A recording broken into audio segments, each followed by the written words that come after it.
Welcome, welcome. I'm Katie, and I want to share with you a resource that I absolutely loved. I have used it in my family's education. Both of our sons have graduated at 15 and a half from homeschooling, and also in our work with international students who were trying to learn how to improve their English language skills. We have used this book. It's called The Ordinary Parent's Guide to Teaching Reading, and I'm sorry that the screen has flipped it, but it's The Ordinary Parent's Guide to Teaching Reading by Jessie Wise and Sarah Buffington.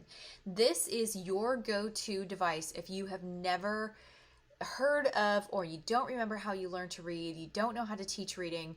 I love this book because you just sit next to your child and this book tells you exactly how to use it. So you're going to want to read the preface, absolutely, and then you're going to want to read the introduction. It's fascinating. And then you're also going to want to read just exactly the lesson, part one, lesson one. You're going to want to read it before you read it to your child. So this is like a page and it's a little bit longer than a page and a half. So I started using this method. Our oldest son had already gone to 2 years of classical education, pre-K and kindergarten, when we decided to start homeschooling. And I use this book first because in my Guide to Classical Christian Education, the Well-Trained Mind book that I had read years before, this was the guide that they listed, and I got it, and I'm so glad I did. You can get this at Barnes & Noble or on Amazon, and it literally tells you exactly what you need. So it'll say Lesson 1, Vowel A, so it'll show you a big A and a little a, and then it will say, you will need the following: a blank index card and a pen. If you purchase the printed cards, which I did not, then use the card marked for lesson 1. Anytime the lesson materials call for blank index cards, substitute the appropriate printed cards. When the lessons tell you to write a letter or a word on a card, you will just show the already printed card. I think it's actually advantageous for you to write your own cards because your child will see you write those letters and shapes, and that's helpful for them. And then it says, some children may need to see the letters in 3 dimensions. You may substitute foam, wooden blocks, plastic letters. If your child doesn't grasp this, put this away. Don't go get 3-dimensional, but wait. Your child needs more exposure to stories than they do to the abstract letters that sounds are represented by. So I would say if your child has a hard time grasping the letters of the alphabet, they're not slow, they're not behind, you didn't do anything wrong.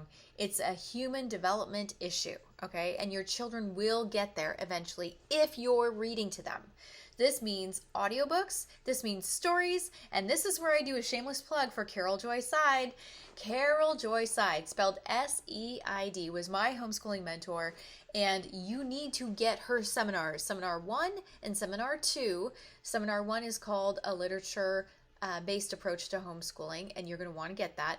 And then you're going to want to get the second one, which is Begin with the End in Mind.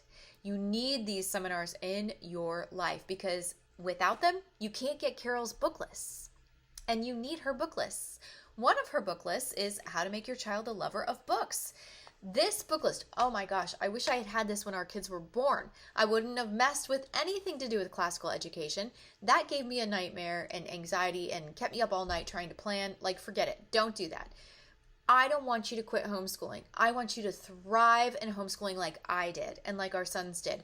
And I didn't lose any sleep because I had a library card and I had a book list and I knew exactly what I was doing.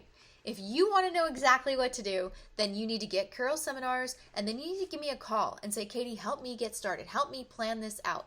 For me, listening to Carol was enough, so maybe that will be enough for you. But some people need more help with that. And boy, I wish I had had a community around me that was all doing the same method at the same time. When we started homeschooling, that was true.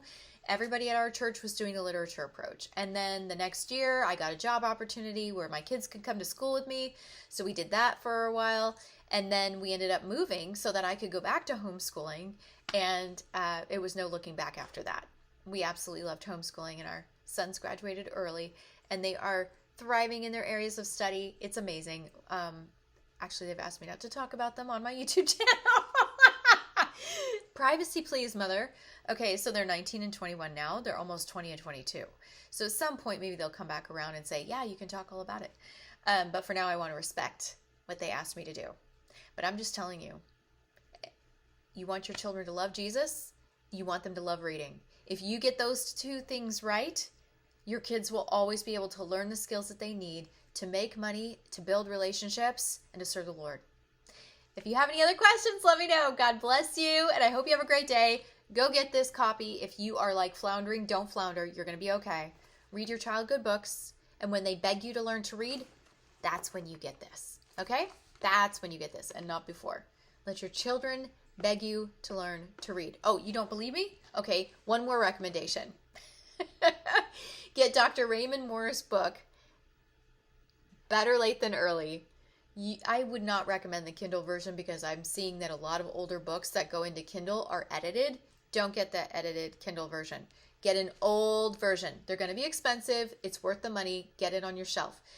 Dr. Raymond Moore studied real-life children, and then he documented his findings.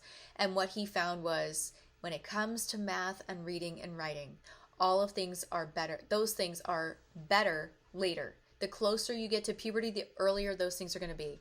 So when your children are young, lots of time outdoors, lots of time reading good stories. Teach them how to work. Teach them how to do dishes. Teach them how to do their laundry. Teach them how to clean their room.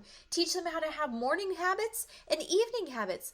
Teach them when daddy comes home, we celebrate and the house is already tidy because we played King of the Castles coming home at 4 o'clock. And so now the house is all nice for dad to come home. So there are other things that you can be doing with your children instead of torturing them by trying to teach them things that they're not human developmentally mentally ready to learn. All right? Let me know if you have any questions. Can't wait to hear from you. And I would love to serve you and your family as a life and business coach or homeschooling coach. Let me know if you would like help with that. Send me a message. Thanks so much. And let me know if you have any questions. God bless you. Bye.